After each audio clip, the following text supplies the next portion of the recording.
This is the Fuji GX680. This is the first generation. They're very large, medium format camera. The name implies it shoots 6x8 120. So that's 60 millimeters by 80 millimeters. Gets 9 shots per roll of 120. It has an interchangeable lens, this one being 125 millimeter with f5.6. Goes the whole way to, I think, f45. Also has an integrated shutter in the lens itself and focusing bellows. Has a interchangeable viewfinder, this one being the waist level finder. It's got this one also has a remote here with the somewhat rare battery pack. This is the adapter that Fuji sold. This is 6 AA's. It's funny, I see these going for more than like some cameras sometimes. It's crazy. But the remote, oddly enough, the remote shutter release, does not, when you put this in bulb mode, and you take out the dark slide, it functions just like normal bulb mode, but there's no lock on here. So it's just as long as you hold the button, there's no actual lock. So, I mean, I guess they expect this for studio use, that you're not going to be doing exposures that long anyways. But it would be nice to have a lock on there. And it uses a weird connector that only seems to be used on the GX680. I've also been told this is the same on the first and second generation. Supposedly the same on the third, but the pinout is different. There are a couple of pinout breakout guides on some of the forums that I found. Unfortunately, the connector is odd, but the pinout is posted, so you can make your own if you 3D printed a proper pin holder, I guess, for it. But you have your normal shutter release here, mirror flip, and your PC sync port, as well as a hot shoe up here. Interchangeable film back, and it also rotates for doing portrait versus landscape. Now, there's a bunch of videos on this online. It's pretty common. It's a pretty common setup, pretty basic setup. I love this. I've shot quite a few rolls of film with this. I've done a couple of photo shoots. It's really enjoyable. I have a pack film holder for this. It's quite enjoyable to shoot that. Unfortunately, pack film is not available anymore. It's currently in the fridge because it's got the last, I think, 4 shots of my 3000 black and white in it. I know there's a guy who made a Polaroid adapter with an old Impossible Project camera. I am 3D printed a lot of the parts. I don't have it quite done. An adapter to shoot Polaroid 600 film. I kind of am switching it up. I think I might try to shoot Instax wide with this coming up in the future, but I will eventually make something that is fully functional for it. But so much of videos on this. What I haven't seen is this, and this popped up for sale a couple of months ago, and it's a 6x6 holder, and it's definitely a first and second generation film holder.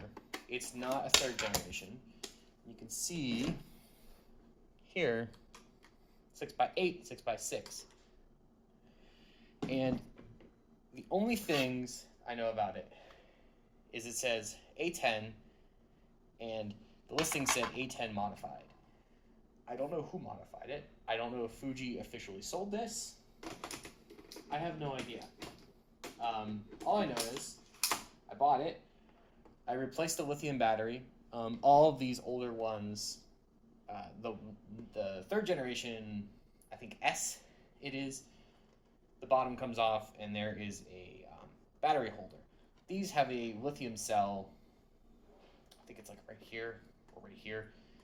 You take out two screws, and these two screws, so 6 screws in total. This whole thing comes off, and inside there's a lithium primary cell.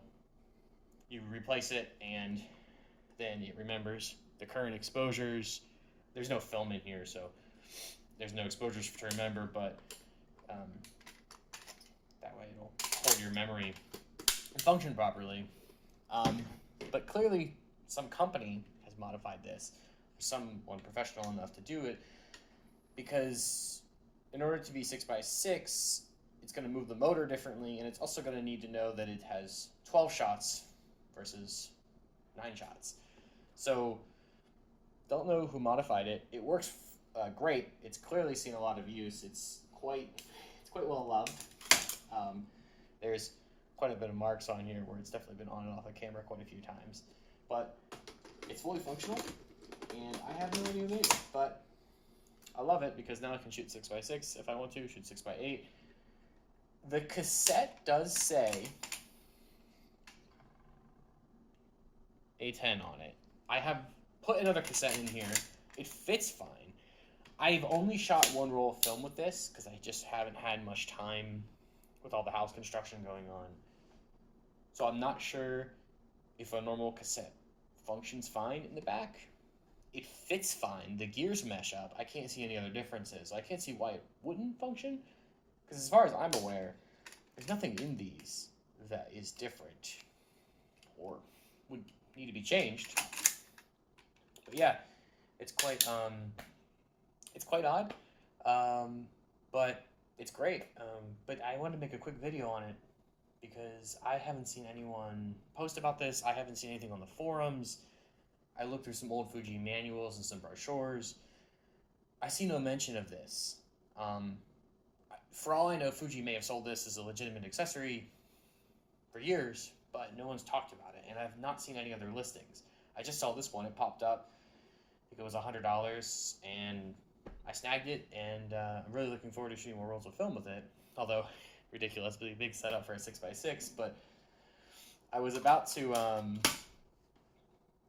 make a mask for the focusing screen when I realized how dumb that was, because the focusing screen has 6x8 and 6x8, and if you just go in the center of it, it's a 6x6, so it's kind of perfect.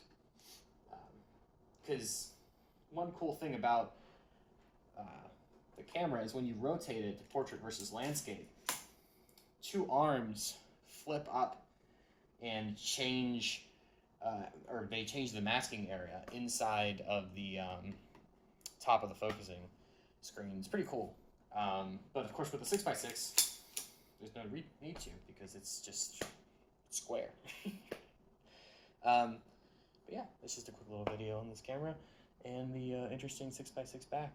And hopefully I'll be putting out a couple more videos on this, and especially once I get the design for the back done, because I'll be posting those 3D print files and whatnot.